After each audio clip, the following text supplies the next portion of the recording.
Hello friends, welcome to The Third Rail. I'm Sarah, here with Troy Henderson and Joe Collins. Welcome guys.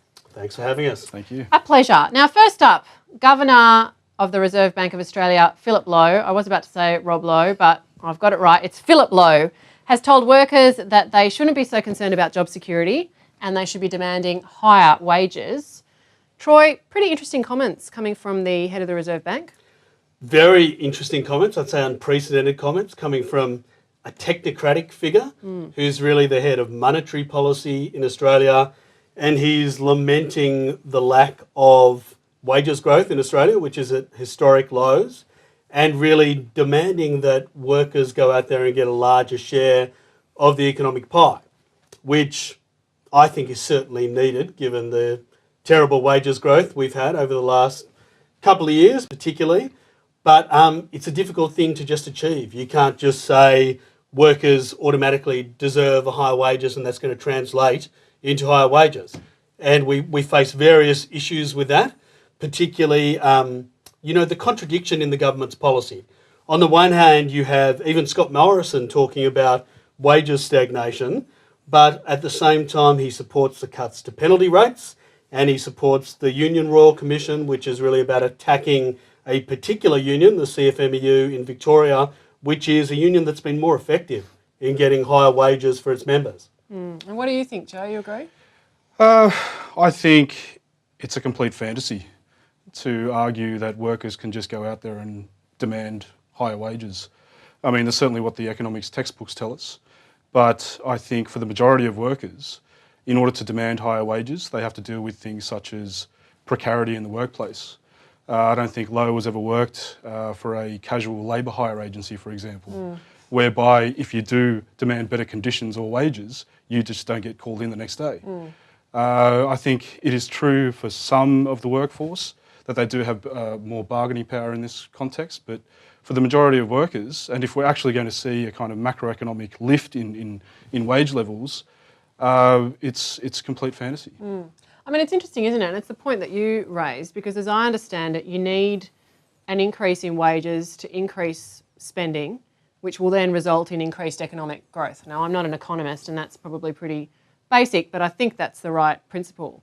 And you hear the government go on and on and on about how important economic growth is, and they've got to try and push economic growth above 3%, I think is the number that seems to be... That's the magic number, yeah. The magic number. And yet, as you say, their actions actually don't really sit very comfortably with that. So, I mean, one thing that I was thinking about just in the last few days was what happened with the penalty rates cut and Labor's attempt to try and stop that cut coming into place. I mean, they lost the vote in the House, even though George Christensen crossed the floor. I mean, it was only one vote different, I think. But to me, it seems really bizarre that, I mean, or maybe it's not bizarre, maybe the government's just got an ideological agenda that's pro-business and they really don't give a shit about wages and workers.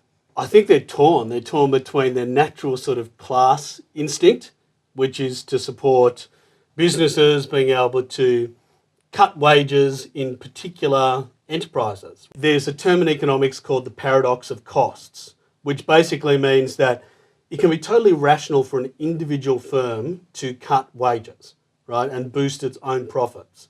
But if every firm in the economy does the same thing, you just get a lowering of aggregate demand throughout the whole economy, which lowers employment and lowers profits overall. And that's really bad for the government's apparent fiscal agenda of getting the budget back into surplus in 4 years' time, because it really relies on this heroic assumption that wages growth will suddenly pick up in 2, 3, 4 years' time and automatically deliver a surplus to the federal budget. Yeah, I mean, I think that's true. So it's problematic in that sense. But the idea that when you have a labour market which is heavily skewed towards services, so tertiary services in the contemporary context, vis-a-vis this sort of idealised notion of the labour market that we had in the 1970s. I mean, the notion that you can have wages growth in manufacturing as against services where most people are employed as baristas or people where you rely upon 3 or 4 different casual jobs to cobble together a living wage. The idea that you can all of a sudden unionise and say, hey, we can demand better wages, is ridiculous. And presumably you need to unionise to make that demand, because notwithstanding what Philip Lowe says, that people shouldn't worry about job security and that they shouldn't be so scared about flexibility in work, Yep. you do need, I mean, the only way you can really get power is collectively. That's certainly the lesson that history has taught us. If you want increase in wages across the board, then you need to have increased union membership. And we don't have that, obviously. Union membership has declined. We've seen a catastrophic fall in union membership from about 40% of workers in the early 1990s, around the time of the 1991 recession, to 15% today.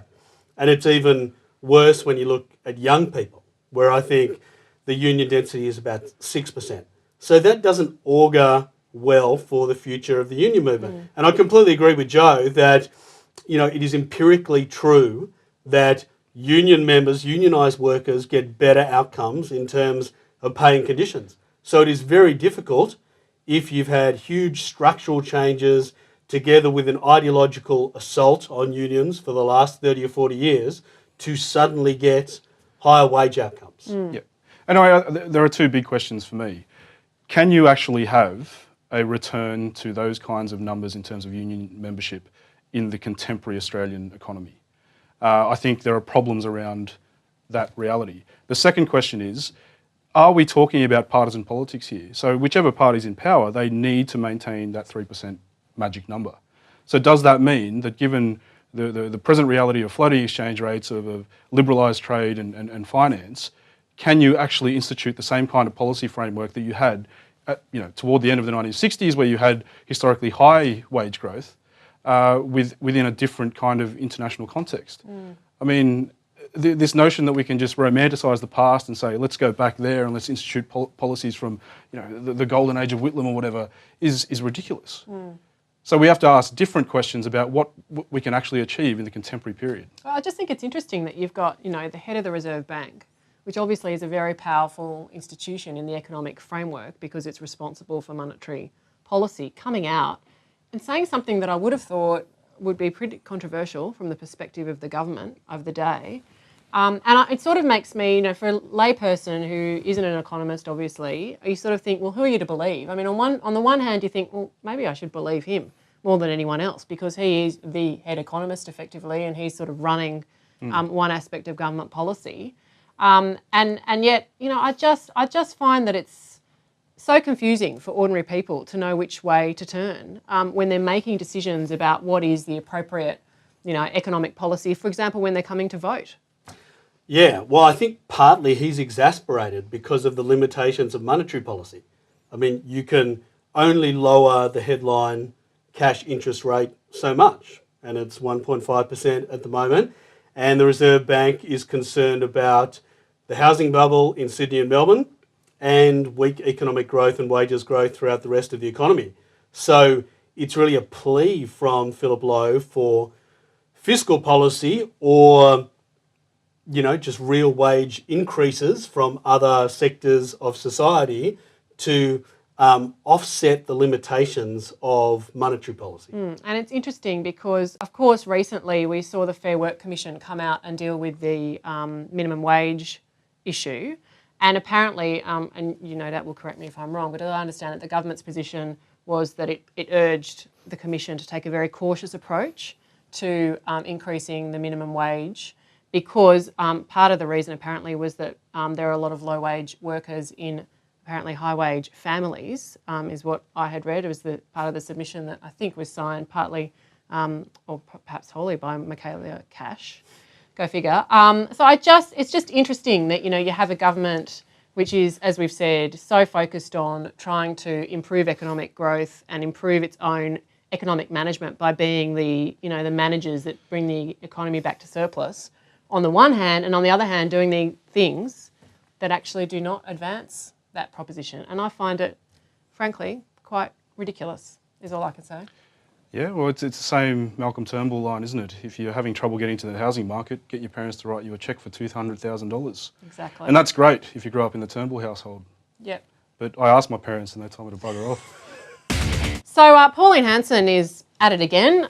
This time she's targeting kids with disabilities, saying that autistic kids and kids with other disabilities should be segregated from other children in the classroom. We'll show you a clip of what she had to say in Parliament. I hear it so many times from parents and teachers whose time is taken up with children in the classroom, whether they have a disability or whether they are autistic, that it is taking up the teacher's time. These children should actually go into a special classroom, looked after and given that special attention. Okay, Troy, I don't even know what to say about this woman. I mean, we talk about her quite a lot on the show, unfortunately, and I am really getting sick of having to talk about her. So maybe I'll just throw to you and see what your reaction is to this latest crazy statement. Well, I also find it very boring, but it's very predictable. That's what all of the media and the mainstream political parties are interested in when Hanson will next say something stupid, right? And so again, she said something stupid, something offensive about excluding autistic students from school classroom, and it's what we expect from Hanson over the last 20 years. There's no surprise in it at all, and really, it's probably not the most offensive thing that she said in 20 years. I mean, she was like a Twitter troll before Twitter, and she's continued on in a very similar vein.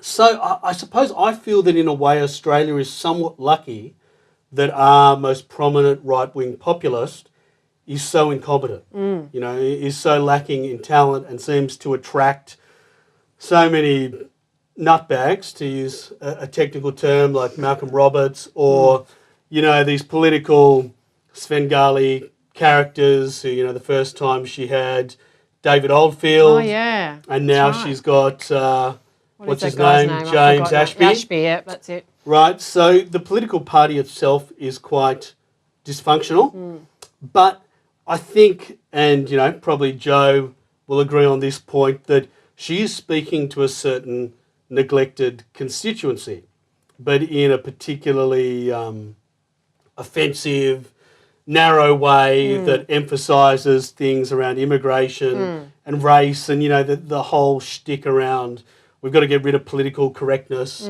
And this was just another episode in the kind of Hanson melodrama that we've had for the last 20 years. Yeah. And I did listen to quite a lot of her speech, not just that little cutaway from it. And I think there were some other things she said that were even stupider. For example, she said that we should be worried about Australians not being able to do running riding anymore. Right? And that was a big problem. The future of education, you know, we need high standards of literacy, so people need to do running riding. And you think that maybe computers, coding and typing would be ahead of running riding. Yeah. And then she also said that there was a big problem if you had blackouts in Queensland and your staff at the fish and chip shop couldn't do basic arithmetic. Yeah. So I think she's, you know, she's right on the money in terms of the future of education, up there with Finland and other great innovative countries. Yeah, we should probably put her ahead of education, put her as the head of education policy. What do you think, Joe? Well, I think the one service that she has done with these comments has been to put the spotlight back onto education funding. I mean, this is the real issue. You will have some people where Hanson's remarks actually resonate. Yes, our resources are stretched. So instead of focusing on what she said, which, I mean, you can interpret it in various ways, I think the real discussion has to be about, okay, to what extent can we look at how resources are allocated within this particular sector, which is fundamentally important for anything about the Australian, or the future of the Australian society. So I think if there's anything good to come out of it, I mean, you've spotlighted some of the other things, but if there's anything good to come out of it, I think we need to have that discussion about Gonski 2.0. Yeah, well, that's a very positive take on what is a very negative woman saying mainly negative things. If she is so focused on trying to improve the education outcomes of children, and I have to say that when you do watch more of that clip about her comments about the autistic kids, she goes on to say she believes that autistic kids and kids with disabilities should have the right to an education and should be educated properly, and they need, you know, more attention.